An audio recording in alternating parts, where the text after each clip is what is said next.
okay? Yeah. So I'm not speaking about the Irishness of Aleister Crowley because he was very much English, but I think he wanted to be Irish, so that's where I'm going with that. So I'm talking about I'm just giving an overview of some portrayals of Ireland, some images of Ireland and perspectives on Irish sovereignty. That's found in Crowley's work and in William Butler Yeats' work, immersed as they were in esoteric cosmologies against the backdrop of the Celtic Twilight or Celtic Revival. I hope that's not making that kind of noise, is it? Annoyingly. Okay. So, as we know, both of these men were occultists, writers, poets, and members of the Hermetic Order of the Golden Dawn. Each had unique conceptions of Irishness. Yeats, from Sandymount in Dublin, is hailed as one of the nation's greatest poets. His background was of the ascendancy class, so-called ascendancy class, sometimes called the landed gentry, which means the British landowning class who lived on rental income from the native Irish people. And these words, ascendancy class, landed gentry, sometimes the word Anglo-Irish is used in a pejorative way to mean this Protestant lineage in Ireland. And I'm mentioning Protestant because this became an ethnic marker as opposed to the Catholic identities of the native Irish. So in a general sense. So Yeats was a folklore collector who reframed selected Gaelic traditions, especially those connected to the otherworldly and the spiritual, for an English-speaking middle class and upper class demographic. So he was bringing things about Irish culture to that audience. So it's a very interesting history when it comes to folklore collection and presentations of Ireland. So Yeats's social circle and artistic collaborators in the literary revival, this movement in the late 19th century, early 20th century, were influenced by romantic notions circulating at the time, especially those connected to a Celtic golden age. In fact, Yeats gave the name Celtic Twilight to this literary renaissance. So the literary revival or Anglo-Irish literary revival is also called the Celtic Twilight and this whole time period. And it's Anglo-Irish literary revival to distinguish it from Irish-speaking, literature published in the Irish language. Because as I mentioned, Anglo-Irish can have a connotation to it, but it's also used in the literary sense. So this was a literary and cultural movement to revive ancient Irish traditions and named, as I mentioned, for this 1893 book of Yeats. These writers and artists connected their envisioning of the ancient Celtic world to the contemporary people of Ireland, associating spiritual values with the landscape of Ireland itself. The Romantic sentiment pulsing around Europe at this time, fused a melange of philosophical ideas, artistic expressions, and spiritual yearnings, and projected these onto local landscapes, histories, and cultures. Landscapes became idealized, and so did the people who lived on them, and the languages also became kind of romanticized because they're Celtic languages. So, the more rugged and geographically peripheral the landscapes, the better. And you're probably wondering why I'm mentioning this. But there was these images of Ireland are still marketed and sold to tourists as postcards and this kind of agrarian image of the Emerald Isle is very much influenced by romantic ideas that were circulating at this time. So this perception of rurality was part of romantic nationalism around Europe, and Ireland was no different, with the agrarian culture and countryside being sentimentalized and connected to spirituality, as I mentioned. Birgit Bramsbeck, in her article, apologies if I'm mispronouncing her name, in her article, William Butler Yeats and Folklore Material, remarks that folk to Yeats meant above all the largely illiterate people of the Irish countryside, peasants, so-called peasants, farmers, fishermen. For many participants in the literary revival, Ireland's countryside and the so-called peasantry that inhabited it were the nexus of spiritual values and a link right back to the Celtic world. So, there is no peasantry. This is also a class thing, and that this middle and upper class colonial people use the word peasantry, and also it's similar to in the Middle Ages using the word serf. It's this kind of structure and view of people. So the living close to the land, farming and fishing, and the sense of place were together emotionalized in a picture presented of the Irish nation. And popular lore, particularly Irish, was a vital source of inspiration to Yeats and other writers of the Celtic revival. The pulse of romantic nationalism that was going around Europe at this time influenced many different writers, so this is not unique to the Irish context. Romantics, writes Giovanni Costigan, drew a distinction between nationality and nationalism, between the nation as a vehicle of moral and spiritual values and the nation as a political power tending to aggression and imperialism. Thus, spiritual values and cultural expressions became increasingly important in forming national identities. Romantic nationalists wished to recapture elements of ancient cosmology and truths.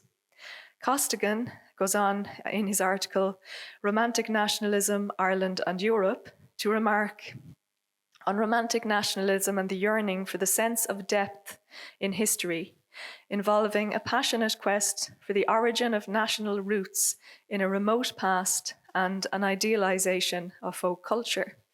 So folk culture was connected directly to the ancient Celtic culture and mythology, and folklore was understood as a way of connecting to spiritual values.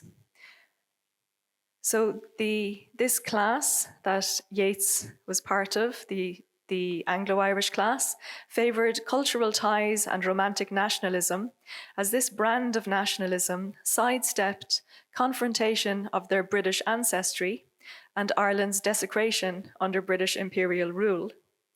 As Claire Nally, in her book Envisioning Ireland, W.B. Yeats's Occult Nationalism, explains, the Anglo-Irish were not Gaelic Irish, and therefore were regarded by cultural nationalists as inauthentic members of the Irish nation. Various scholars have remarked on Yeats's position as a member of the ascendancy class who supported Irish nationalism. If you think about it, it would have been much easier for people like Yeats and Maud Gonne and Ella Young and so on, many people of this class of very wealthy backgrounds. It would have been easier for them to just live their lives and not get involved in the struggle for Irish freedom. Anthony Bradley remarks on Yeats's work, imbued as it is with the problematic issues of nationality and identity that arise from Ireland's colonial predicament and Yeats's own membership in the literary and artistic fraction of what has been the colonizing class in Ireland. Yeats was instrumental in the cultural nationalist movement, and in 1922 was appointed a senator of the Irish Free State, and served through 2 terms up until 1928. Favouring cultural nationalism, as I explained, which focuses on the inclusiveness of Irish national identity, he expressed his views through writing. Although of an Anglo-Irish background and moving in these elite circles, Yeats did much to increase understanding of aspects of Irish culture, both in Ireland and Britain, and highlighted the existence of a distinct Irish identity. His romantic leanings meant that his views were presented in a less provocative manner than other forms of nationalism, which were based in politics and cultural exclusion and aimed for the segregation or elimination of what was understood as British cultures and identities from Ireland. As Anthony Bradley in his article, Fumbling in a Greasy Till, Nation and Class in Yeats's Responsibilities, he talks about how the earlier volumes of poetry contained romantic images of Irish nationalism. It's clear that Yeats saw a connection between creative work and nationalism, and Stephen Regan, in his article, W.B. Yeats, Irish Nationalism and Post-Colonial Theory, records that throughout the 1890s, Yeats liked to proclaim that there is no great literature without nationality, no great nationality without literature, and adds that there is no doubt that he saw literature as having a crucial role in revitalizing Irish national pride and creating a unified culture. While Yeats did write some political poems, such as Easter 1916, in connection to the revolution, or the Easter Rising, and speeches in which he condemned the doings of the British military mercenaries in Ireland, he generally favoured a romantic approach and an emphasis on Ireland's distinct culture and folklore. So Yeats personified Ireland as a woman, Kathleen Ní Houliháin, and also this phrase is associated with a play that Yeats wrote, the Shan Van Vucht. This is an anglicisation of the spelling. The poor old woman. So Ireland is either presented as a very strong woman or as a poor old woman that's been maltreated. So he also used a more esoteric reference to the secret rose. And this is, there may be a symbolic connection here to Roisin Dubh, the black rose, which is another symbol of Ireland, and one of Ireland's most famous political songs, thought to have been composed in the 16th century. I've just used the Thin Lizzy album cover to illustrate it. And variants of Roisin Dubh are dark Rosaleen, so Ian in Irish is little, so the little dark rose. So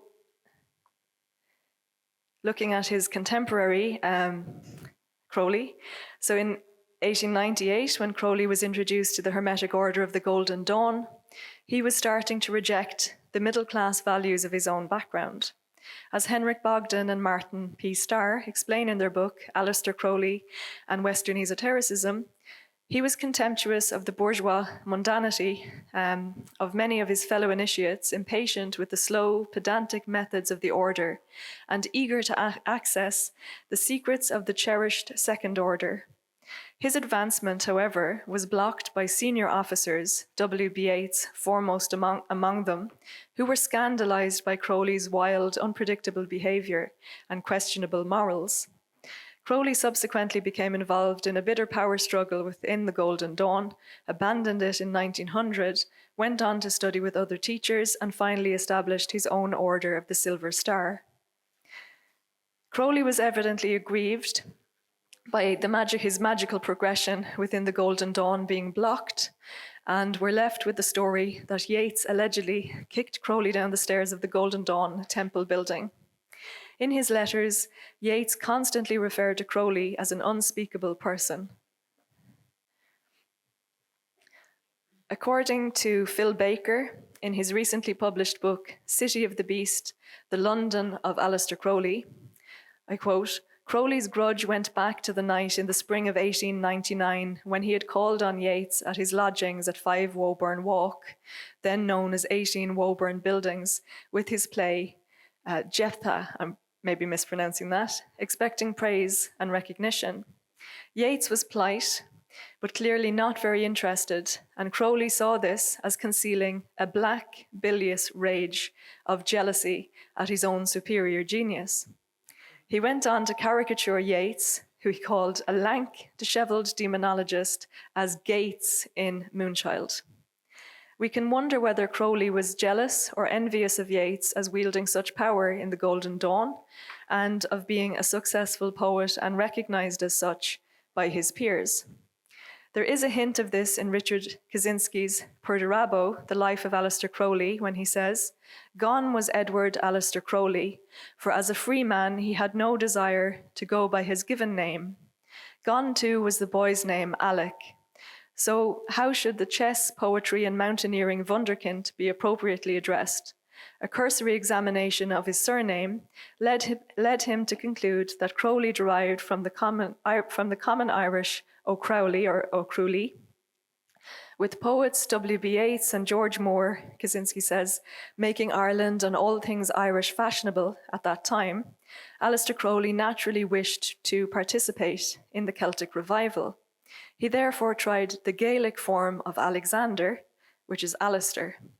I know also the thelemic significance of the name. So this is just to show you this is the crest of Crowley, and this is how it's spelled in, traditionally, this is the Irish name. So Irish names were anglicized, hence the different spellings. So in contrast to Yeats's feminine and mystical images of Ireland, Crowley's depict militancy and insurgency long before the 1916 revolution. His St. Patrick's Day poem, appearing in Oracles, was written on the 17th of March, the saint's feast day, in 1902. And he acrimoniously states, "Brave men of Erin, hand in hand, arise and free the lovely land. Death to the Saxon, slay nor spare."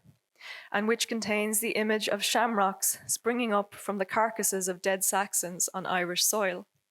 In a way, like it's easier for an Englishman to support the Irish struggle for independence in this way, because if Yeats were to write something like that, there may have been a backlash because of his British ancestry and very complicated, precarious kind of identities in the Irish context. In the Book of Lies, Crowley states, "The price of existence is eternal warfare. Speaking as an Irishman, I prefer to say the price of eternal warfare is existence." Indeed, Crowley penned a declaration of independence of the Irish Republic before the Republic was founded on the 18th of April, 1949. So at sunrise on the 3rd of July, 1915, he stood at the base of the Statue of Liberty to read his proclamation. In an article in the New York Times, he's described as declaring Éireann go bragh, a phrase of allegiance meaning Ireland forever, while scattering bits of a shredded British passport over the waters of New York Harbour. Crowley even designed a flag for independent Ireland. Crowley had first been drawn by the Gaelic cultural tradition of Scotland and had been inspired by reading Scottish authors like Robert Burns and Walter Scott. But around the time of the crisis of the Golden Dawn in 1900, he began to make increasingly frequent references to Ireland. Marco Pazzi explores the cultural and political backdrop to the Celtic revivals and states, "In the last decade of the 19th century, the passion for Celtic lore had become a widespread vogue, exercising its power of attraction not only in those parts of Britain where some kind of Celtic heritage could still reasonably be claimed, but also in England itself and among Englishmen such as Crowley. The idea of a Celtic golden age and of imagined connections between Celtic rituals and sites such as Stonehenge fascinated many people in England at this time. However, that didn't mean they supported Irish or Scottish or Welsh nationalism by fitting those regions and identities into a Celtic framework. Marco Pazzi considers this in regard to Crowley's explicit support for Irish independence and asks, quote, "What prompted Crowley to take part in the Irish cause in this manner, even claiming a Celtic origin for his family? What was the meaning of this attitude apart from the romantic charm? For young Englishmen of this period, it can only have represented scorn for his homeland. Ireland certainly had not ceased to be a nuisance for England, which Crowley had referenced when he was younger as something he'd heard about, Ireland being such a nuisance. Crowley simply no longer wanted to be on England's side. The fact that he switched from having a passion for Scotland, his Celtic first love, to a passion for Ireland can be interpreted in this way, Pazzi goes on to say. Perhaps Scotland, from a political point of view, was not a great enough nuisance. In those years, the Scottish movement was predominantly literary and certainly did not have the breadth and resonance of the Irish movement, which also had a stronger and more immediate political significance. The first published work in which he took a supportive position concerning Irish independence was Carmen Saculari.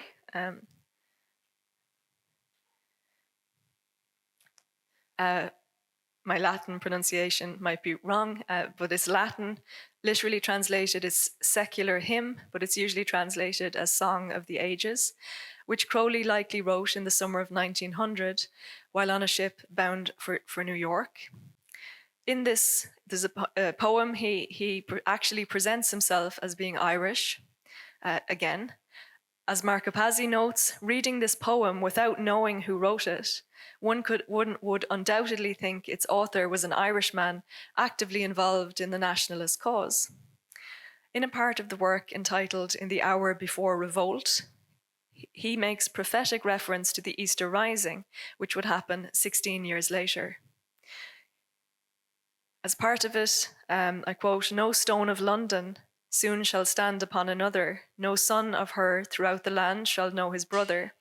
I will destroy her who is rotten from the face of the earth, shall fall the misbegotten root and race, and the fair country unto them again I give, whom in long exile men contemn, for they shall live, yea, they shall live, amen."